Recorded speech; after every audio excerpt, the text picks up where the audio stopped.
మనకు ఒక పండుగ దినం, ఒక దీపావళి, ఒక సంక్రాంతి, ఇలాగా ఒక రాఖీ లాంటి పండుగలు ఎలాగో అలాగే మనకి స్వాతంత్ర దినం కూడా అంత అద్భుతమైనటువంటి పండుగ. ఈ స్వాతంత్ర పండుగ అంటే ఏదో జెండా పట్టుకుని మనందరం చాలా భక్తులు వందే మాతరం అని మనం పాట పాడుకుంటే సహజమైనటువంటి విషయమే అయినా కానీ ఇప్పుడు మనం గుర్తుంచుకోవాల్సినటువంటి విషయం, మనం స్మరణలో తెచ్చుకోవాల్సినటువంటి విషయం ఏంటంటే మన కోసం మనందరం ఇక్కడ ఉన్నాం, మన కోసం మన దేశం కోసం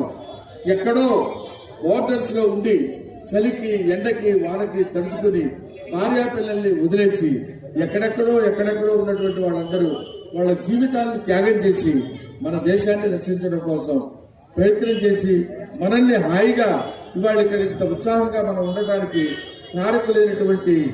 జై జవాన్, జై జవాన్, జై జవాన్.